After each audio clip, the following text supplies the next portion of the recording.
नमस्कार दोस्तों, एक बार की बात है। एक भिखारी एक दिन सुबह अपने घर से बाहर निकला। उस दिन त्योहार का दिन था। उसे गांव में बहुत सी भिक्षा मिलने की संभावना थी। वो अपनी झोली में थोड़े से चावल के दाने डालकर बाहर आया।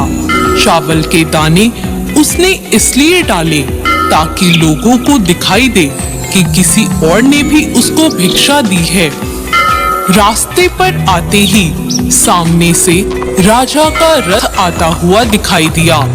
उसने सोचा आज राजा से अच्छी भीख मिल सकती है। राजा का रथ उसके पास आकर रुक गया। उसने सोचा धन्य है मेरा भाग्य, आज तक कभी भी उसे राजा से भीख नहीं मिली थी कि हमेशा ही द्वारपाल उसे बाहर से ही लौटा देते थे। आज राजा स्वयं ही उसके सामने आकर रुक गया था। भिखारी सोच ही रहा था कि अचानक राजा उसके सामने एक याचक की भांति आकर खड़ा हो गया। कहने लगा कि आज मैं तुमसे भिक्षा मांग रहा हूँ। राजा ने उस भिखारी से कहा, आज देश पर बहुत बड़ा संकट आया है, इसलिए ज्योतिषियों ने कहा है कि संकट से उबरने के लिए यदि मैं अपना सब कुछ त्याग कर एक भिक्षुक की भांति भिक्षा ग्रहण करके लाऊंगा, तभी इसका उपाय संभव है। तुम आज मुझे पहले आदमी मिले हो, इसलिए मैं तुमसे भिक्षा मांग रहा हूँ। यदि तुमने मुझे मना कर दिया तो देश का संकट टल नहीं पाएगा, इसलिए तुम मुझे कुछ भी भिक्षा में दे दो। भिखारी तो सारा जीवन मांगता ही आया था, कभी देने के लिए उसका हाथ उठा ही नहीं था।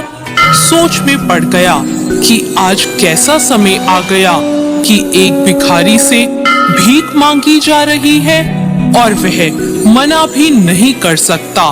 बड़ी मुश्किल से एक चावल का दाना निकालकर उसने राजा को दे दिया। वही एक चावल का दाना लेकर खुश होकर आगे बढ़ गया। सबने उस राजा को बढ़ बढ़कर भिक्षा दी, परंतु भिखारी को तो चावल के दाने का गम सताने लगा। जैसे तैसे शाम को वह घर आया। जैसे ही भिखारी की पत्नी ने भिखारी की झोली पलटी तो उस भी एक सोने के चावल का दाना नजर आया। भिखारी की पत्नी ने जब उस सोने के दाने के बारे में पूछा तो भिखारी बहुत तेज छाती पीटकर रोने लगा। जब उसकी पत्नी ने उससे रोने का कारण पूछा तो उसने सारी बात बताई। उसने अपनी पत्नी से कहा, तुम्हें पता है कि जो हम दान देते हैं वही हमारे लिए स्वर्ण बन जाता है, और जो हम इकट्ठा कर लेते हैं वो सदा के लिए मिट्टी हो जाता है। उस भिखारी ने कहा, मैंने सिर्फ एक ही चावल का दाना दिया था और सिर्फ एक ही दाना मुझे सोने के रूप में प्राप्त हुआ, इसलिए ही मैं रो रहा हूँ।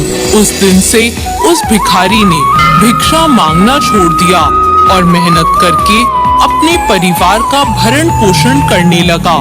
जिसने सदा दूसरों के आगे हाथ फैलाकर भीख मांगी थी, अब खुले हाथ से वह दान पुण्य करने लगा। धीरे धीरे उसके भी दिन बदलने लगे और जो लोग सदा उससे दूरियां बनाया करते थे, अब वो उसके समीप आने लगे। दोस्तों, इस कथा का यही सार है कि जिस इंसान देने की होती है उसे कभी किसी चीज की कमी नहीं होती, और जो हमेशा लेने की नीयत रखता है उसका कभी पूरा नहीं पड़ता। तो दोस्तों, कैसी लगी आपको आज की ये कहानी?